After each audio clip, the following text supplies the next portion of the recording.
इसमें मन लगा लिए तो इसलिए वो भी आ गई इस रूप में। भैया ने तो मम्मी को भी भेजा अपने, वो भी शिविर की, वो भी बोली अच्छी बात है, लेकिन उसको आगे लेके चलना सबके लिए नहीं होता है। तो धीरे धीरे धीरे चलते चलते जो अभी मेरे को जो भाभी बात बताई उसमें क्या हुआ, अब इनके मन में ये बात आ गई है कि ये मेरी आवश्यकता है। ये जो शिफ्ट है बहुत बड़ा शिफ्ट है ना, और मैं इसको समझ सकती हूँ, है ना। एक तो क्या हो गया कि ये करने योग्य चीज है और मैं इसमें सक्षम हूँ। ये जो भरोसा, इसी का नाम विश्वास होता है ना। करने योग्य को करने में मैं सक्षम हूँ, इसी का नाम तो विश्वास है। तो इस समय में विश्वास का एक कदम बढ़ गया, है ना। तो ये बहुत उपलब्धि की बात है और ये हम सब में घटेगा। मैं इसलिए शेयरिंग के लिए बोला भाभी को, मेरे को ही बोलनी थी, उनको भी संकोच रहता है कि सबको क्या बताना है ना, भैया आपको ही बता दें। नहीं, देखिए क्या है कि मेरे को, मैं जब बोलता हूँ ना तो एक बात है, लेकिन आप जो सुनने वालों में से कोई बोलता है कि देखो मेरे को ये उपलब्धि हो रही है, तो उससे सबका उत्साहवर्धन होता है कि हाँ मैं भी होगी, है ना। तो ये बहुत बढ़िया है। जस्ट एक पॉइंट मुझे याद आया, हाँ कि जो हमारी निरंतरता है ना, हाँ वो भी काफ़ी निर्भर करती है वाइफ के प्रोत्साहन के लिए। बिल्कुल। कि अगर हम धीमे हो जाते हैं ना, हाँ तो उसको भी निष्ठा नहीं बैठती है। वो बोल रहे थे ना, वो हमारा इंतजार कर रही है कि हम कब वापस आ जाए। हाँ हाँ हाँ तो वो अगर हम इतने दृढ़ता से नहीं बढ़ते हैं ना, हाँ तो वो भी शायद एक मुद्दा रह सकता है कॉन्फिडेंस के लिए। बिल्कुल बिल्कुल, है ना। तो जो भी हमारा सबके अंदर ये मूल में अपेक्षा है कि हमारे जो भी पति पत्नी जो भी हैं साथी हमारे जो हैं, है ना, वो जिस काम को अपनाए हैं उसमें सफल हो जाएं, है ना। उनकी सफलता से हमारा उत्साह बढ़ता है ना। ये पति पत्नी के अंदर सबसे ज्यादा होता है ना। भाई बहन में भी होता है, मित्रों में भी होता है, पर पति पत्नी में उसमें एक भाव आता है कि ये मेरी सफलता भी है ना। ये बहुत अच्छा है। ठीक, हाँ माइक दीजिए दीदी।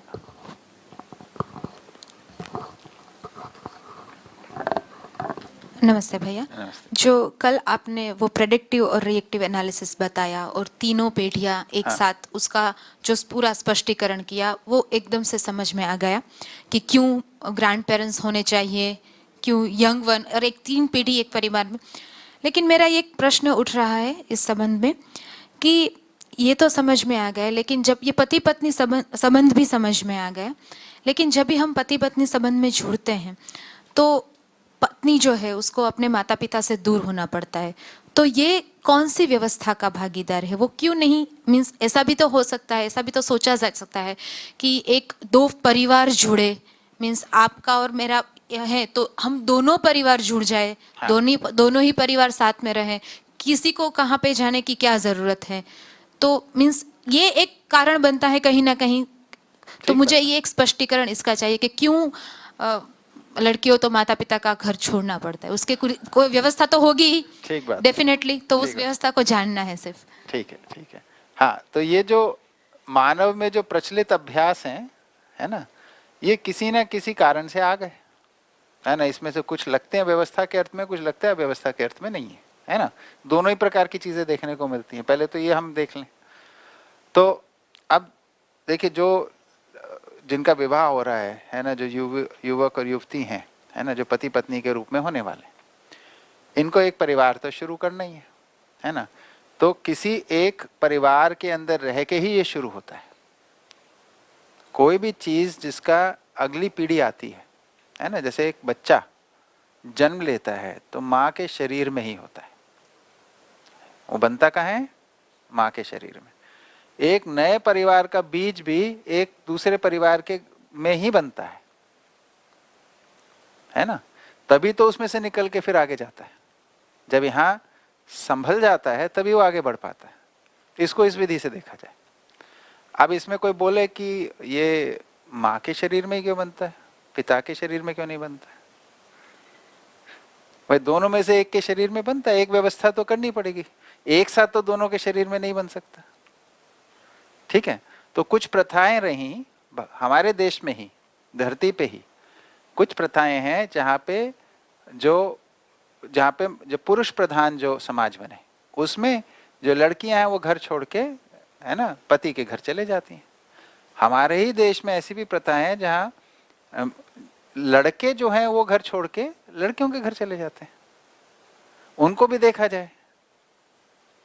मानवीयता के स्तर पे अगर देखने जाएंगे, दोनों जगह पे समान समस्या है। ठीक है ना? तो वो सही है, हमारे को तो बेसिकली मानव मानव संबंध ठीक होंगे तो देखिए, छोड़ना क्या होता है? कुछ नहीं छोड़ना है, माता पिता थोड़ा ना छूटते हैं, है ना? अभी तो अपने माता पिता के साथ तब हमारे को ध्यान जाता है जब दूसरे के माता पिता के साथ रहने जाते हैं, तो याद आती है कि नहीं मेरे तो माँ ऐसे करती थी, मेरे पिता तो ऐसे करते। पर जब उनके साथ रह रहे होते तब कहाँ ध्यान रहता है ना? तब तो टेकन फॉर ग्रांटेड है।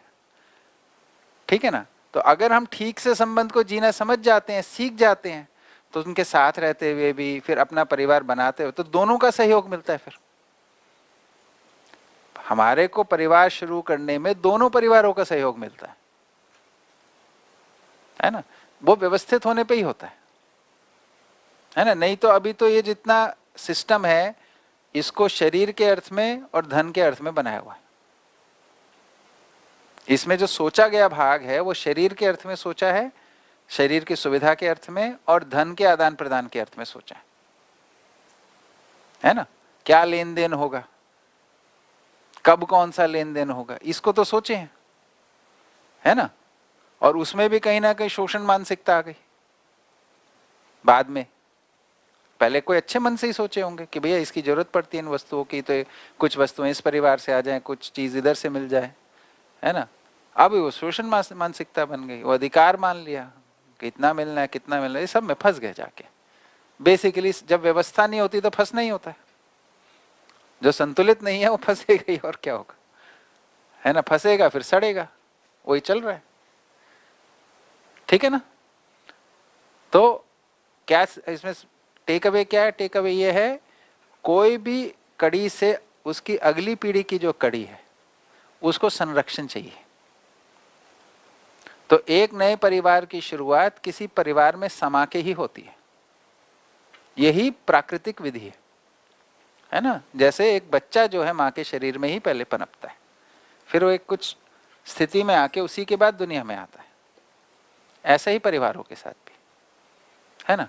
अब वो किसी एक परिवार में रहेगा, ठीक है ना? अच्छा, दोनों परिवार साथ साथ क्यों नहीं हो सकते? देखिए, ये भी एक विधि है कि विवाह जो होना है वो भाई बहन में नहीं होता है। भाई बहन में विवाह होता तो उसी घर में हो जाता है ना? वो क्यों नहीं होता है? क्योंकि वो शरीर के लिए ठीक नहीं है, मानसिकता के लिए भी ठीक नहीं है ना? इसलिए उसकी भी व्यवस्था, तो ये जो अपनी चली हुई व्यवस्था है इसमें इतना भी बुरा नहीं है, काफी कुछ ठीक है उसमें। कुछ जो कमी है उनको दूर कर लेंगे धीरे धीरे, शोषण वाले भाग को ठीक कर लेते हैं, है ना? और जो अमानवीयता को छोड़ के मानवीयता को अपना लेते हैं, उसमें ठीक हो जाएगा। ठीक है? और बताइए।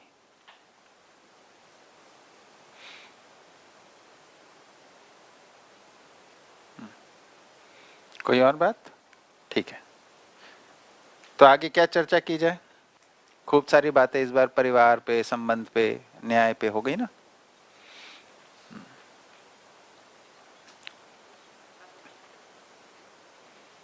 मूल मुद्दा ये है कि हमारा उत्साह बनता है कि नहीं बनता है, हम कुछ कर पाएंगे इसमें, सुनना हो पाएगा, है ना? साथ में जीना बन पाएगा,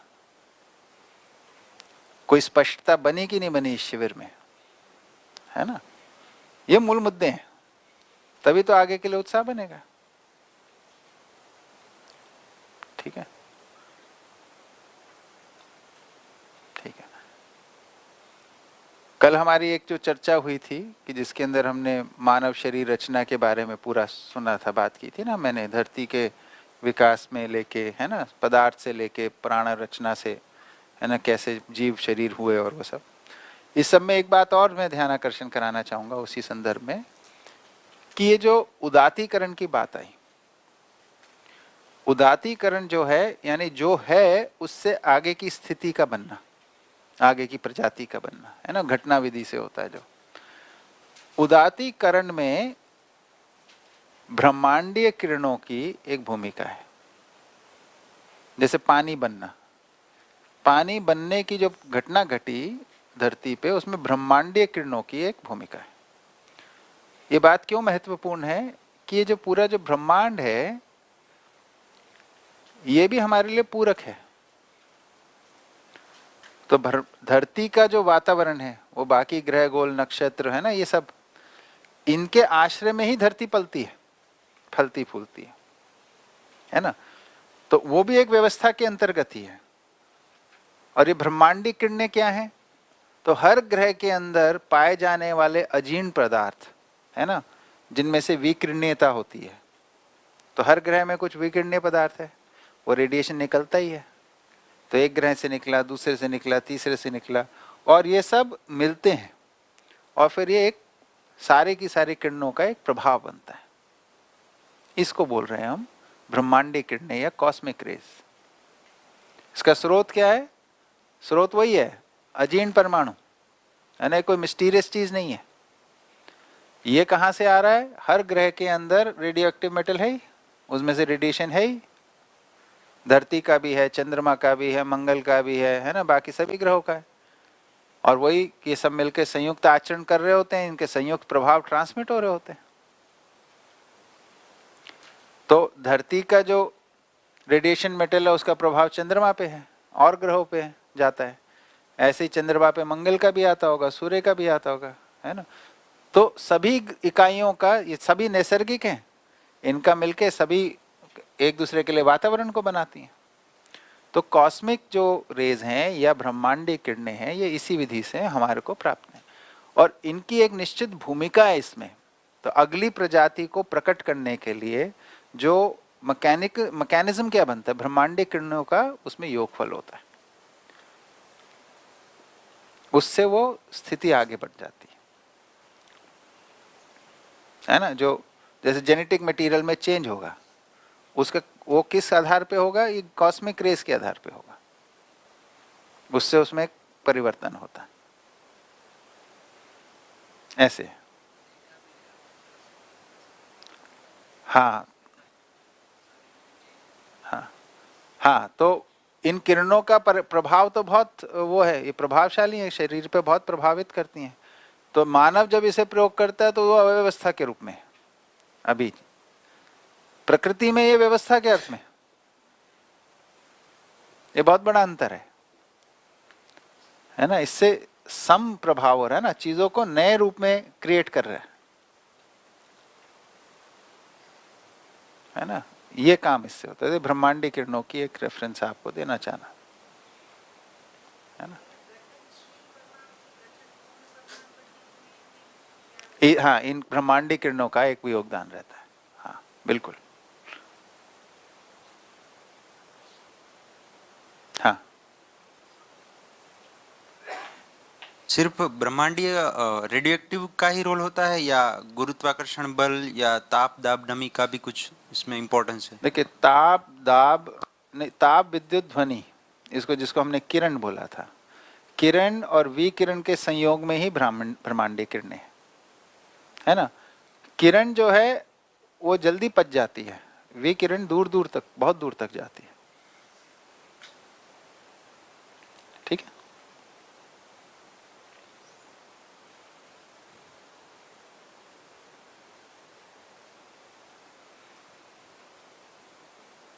और बताइए। हाँ जी, माइक दीजिए पीछे।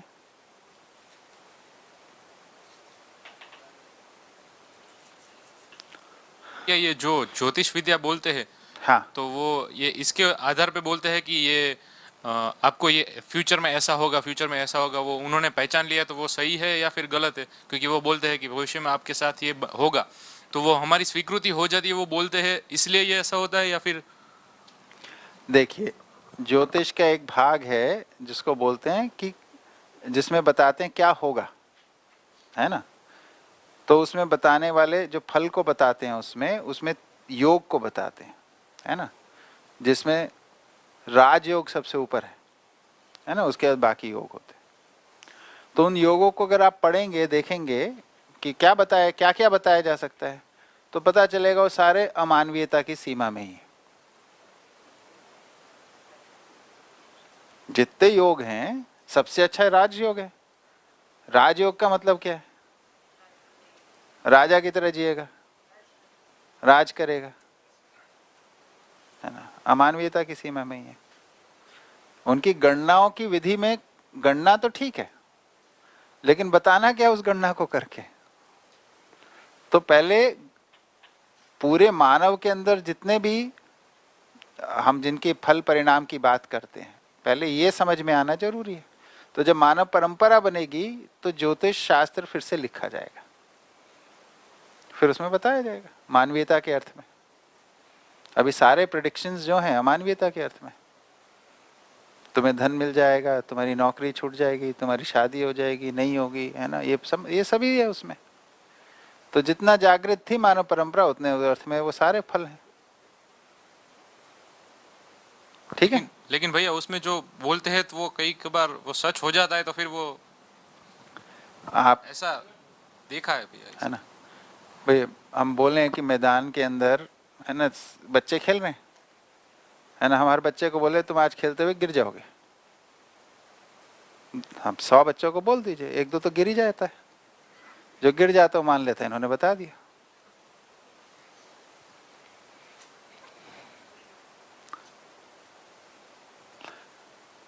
कुछ तो होगा उसमें। मैं सब में जाने से रहस्य में क्या रखा है, इसको सबको आप स्टैटिस्टिकली भी बता सकते हो। तो ग्रहों का प्रभाव के कनेक्टेड नहीं है ना, इसीलिए ग्रहों का प्रभाव है वो धरती की व्यवस्था को बनाए रखने के लिए। देखिए, प्रभाव जो होते हैं वो बराबर के संबंधों में होते हैं। तो धरती के ऊपर धरतियों का प्रभाव है ना, अवस्थाओं में अवस्थाओं का प्रभाव, मानव में मानव का प्रभाव। ठीक है ना। अब कोई बोले कि मानव पे ग्रहों का प्रभाव, है ना। हमने किसी ने एक बार पूछा, मेरी बहन जी हैं, मेरे को एक बार बोल रही थी, आज से 20 साल पुरानी बात है, कि तुम्हारे ना ग्रह ठीक नहीं है, तुम एक ये पत्थर पहनो, इससे ठीक हो जाएगा। कोई ज्योतिष उनको बताए थे, वो भी ठीक। तो उनका काफी आग्रह था, है ना।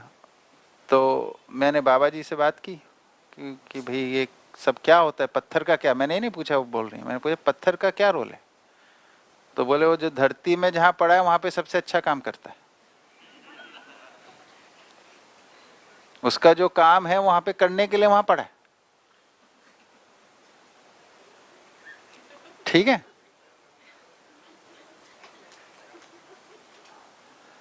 तो अब ये समझ में आया, तो फिर मैंने बहन जी से ये बोला कि देखिए मेरी तो इसमें आस्था नहीं है, लेकिन आपको मेरे लिए इम्पोर्टेंट लगता है, तो मैं आपके आग्रह को स्वीकार के इसको एक समय तक पहनता हूँ।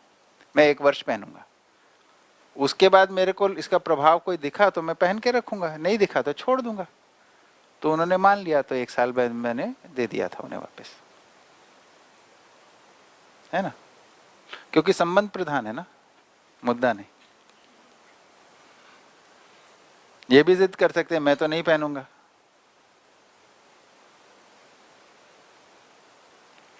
ठीक है ना। हाँ। या 2 क्वेश्चन है हाँ। मेरे। एक कारण गुण गणित, इन 3 शब्दों का थोड़ा डिटेल में। हाँ। और दूसरा, गठनशील से गठनपूर्ण कैसे बना, उसका उसमें ये ब्रह्मांडीय किरणों का क्या रोल है, वो दोनों। ठीक है। तो पहले दूसरा वाला क्वेश्चन का आंसर छोटा है कि देखिए कैसे, मैकेनिज्म्स को छोड़ दीजिए। अगर आप मैकेनिज्म पूछ रहे हैं कि क्या मैकेनिज्म हुआ, वो उसको छोड़ दीजिए। आवश्यकता बनी, आवश्यकता के जब बनी तो कुछ पदार्थ में गठन परिवर्तन हुआ, और वो गठन परिवर्तन गठन पूर्णता के रूप में हो गया, और उसमें ब्रह्मांडीय कणों की भूमिका रही। ठीक है, इतनी ही उसमें बात है। ठीक है।